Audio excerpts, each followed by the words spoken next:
बिस्मिल्लाहिर्रहमानिर्रहीम। अस्सलाम वालेकुम। आप देख रहे हैं मुबशर हफीज़ यूट्यूब चैनल और आज इस नई वीडियो में आपके सामने हाजिर है और उम्मीद है कि आप सब दोस्त खैरियत से होंगे।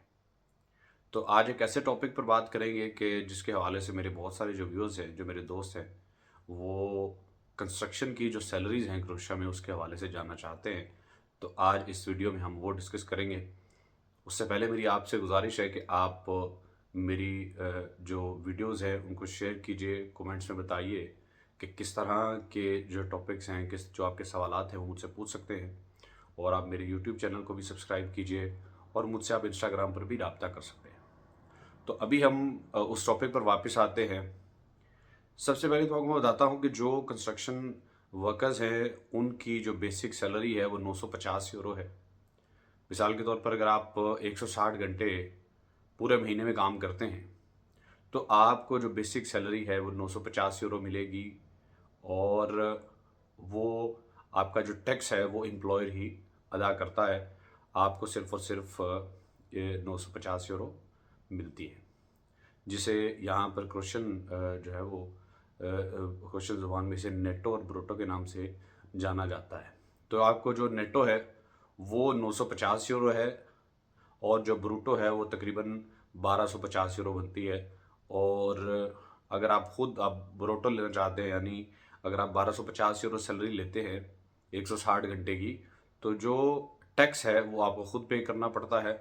लेकिन ज़्यादातर बेहतर यही रहता है कि आपका जो एम्प्लॉयर है वो टैक्स अदा करे, क्योंकि बाज़ औक़ात हमसे कोताहियाँ हो जाती हैं।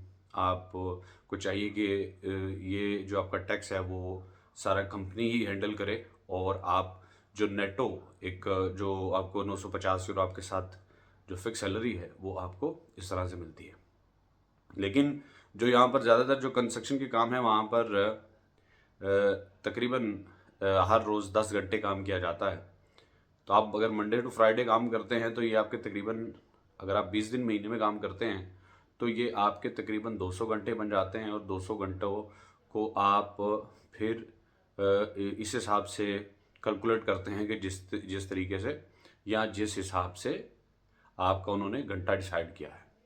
अगर आपके पर आवर रेट 6 यूरो है, 5 यूरो है, 7 यूरो है, तो आपको उस हिसाब से फिर महीने में आपको पैसे दिए जाते हैं। यानी जो बेसिक सैलरी है 950 यूरो वो आपको अकाउंट में दे दी जाती है। और फिर उसके बाद जो जो आपके पैसे 950 यूरो से ज़्यादा बनते हैं, जो आपने उसके ऊपर घंटे लगाए होते हैं, वो आपको पैसे जो है वो आपको कैश दे दिए जाते हैं। तो यहाँ पर आप सैटरडे संडे भी काम कर सकते हैं। बाज़ औक़ात ऐसी साइट्स होती हैं जहाँ पर आप सैटरडे संडे काम नहीं कर सकते, लेकिन अगर आप किसी बिल्डिंग के अंदर काम कर रहे हैं तो आप सैटरडे भी काम करते हैं। लेकिन जो टूरिस्ट साइट्स हैं वहाँ पर सैटरडे और संडे को काम करना ममनू होता है, वहाँ पर आप काम नहीं कर सकते। तो डिपेंड करता है कि आप किस जगह पर काम कर रहे हैं। अगर आप आउट आउट ऑफ सिटी काम कर रहे हैं किसी ऐसी जगह पर जहाँ पर जो नेबर्स हैं उनको किसी किस्म की डिस्टर्बेंस ना हो, तो फिर आप जो काम है वो सैटरडे संडे भी कर सकते हैं। तो मुख्तलिफ कंस्ट्रक्शन की जो फील्ड्स हैं जिसमें प्लम्बर है, प्लम्बर की सैलरीज यहाँ पर अच्छी है, इलेक्ट्रिशियन है उसकी सैलरीज अच्छी हैं।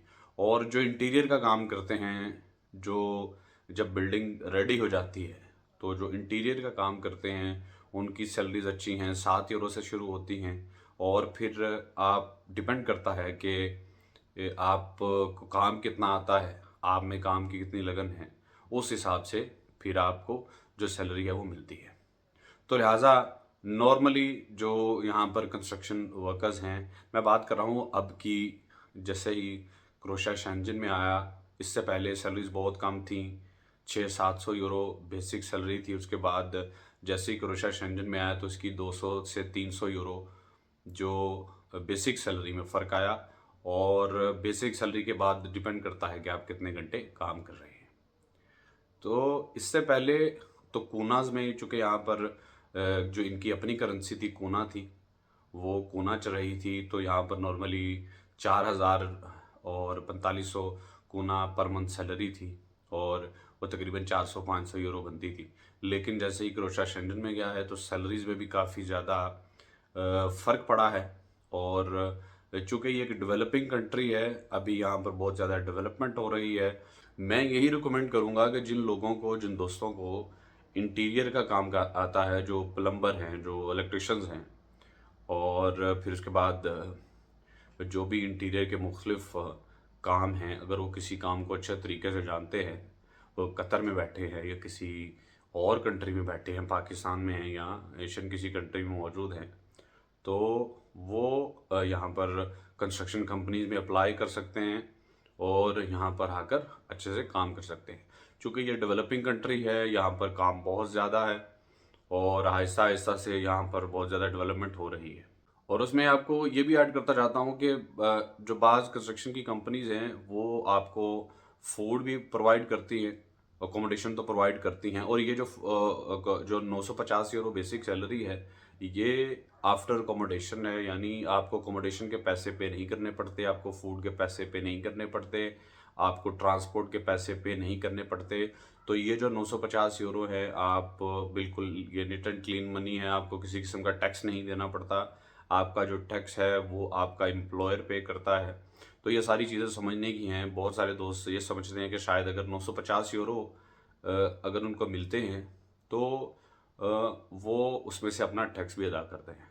यहाँ पर जो नॉर्मली जो टैक्स है वो तकरीबन 280-82 यूरो यहाँ पर पर्सन टैक्स अदा किया जाता है। तो अगर आप किसी के पास, किसी एम्प्लॉयर के पास काम कर रहे हैं, तो ये उसकी ज़िम्मेदारी होती है कि उसने आपका टैक्स अदा करना है हर महीने। आपकी जो हेल्थ इंश्योरेंस है वो उसने करवा कर देनी होती है, और जितने भी ये सारे मामलात हैं वो आपका एम्प्लॉयर देखता है। आपको सिर्फ काम करना है, काम करने के बाद जो आपकी बेसिक सैलरी होती है वो आपको पे की जाती है। लेकिन अगर आपके 160 घंटे से ज़्यादा घंटे लगते हैं तो आपको वो उस जिस घंटे के हिसाब से उसने आपके साथ डिसाइड किया है, वो 950 के बाद आपको वो जो पैसे बचते हैं, अगर आपने 40-50 घंटे ज़्यादा काम किया है, उसको उस रेट के साथ कैलकुलेट किया जाता है और फिर उसको आपको पैसे दे दिए जाते हैं। तो यहाँ पर ट्रांसपोर्ट भी आपको कंपनी प्रोवाइड करती है। तो ये सारी चीज़ें समझने की हैं। बहुत सारे दोस्त ये जानना चाहते थे, तो मैंने ये कोशिश की है कि आपको बिल्कुल उस के हवाले से बताया जाए कि कितनी यहाँ पर सैलरी है और पहले कितनी सैलरी थी और अब कितनी सैलरी मिल रही है। तो अगर आप इंटीरियर या किसी का काम जानते हैं तो मैं आपको रिकमेंड करूँगा कि आप उस काम को यहाँ पर आकर शुरू करें, कंपनी को ढूंढें। कंपनी को ढूंढने के बाद आप उनसे रब्ता करें और अपनी वीडियोस जो बनाकर उन्हें सेंड करें, तो आप इंशाल्लाह उस पर वीज़ा हासिल करने में कामयाब रहेंगे। तो इंशाल्लाह इस तरह की जो वीडियोस हैं वो आपके सामने पेश करते रहेंगे। आप मेरे साथ बंधे रहिए और हम इस तरह ही आगे बढ़ते रहेंगे। बहुत शुक्रिया।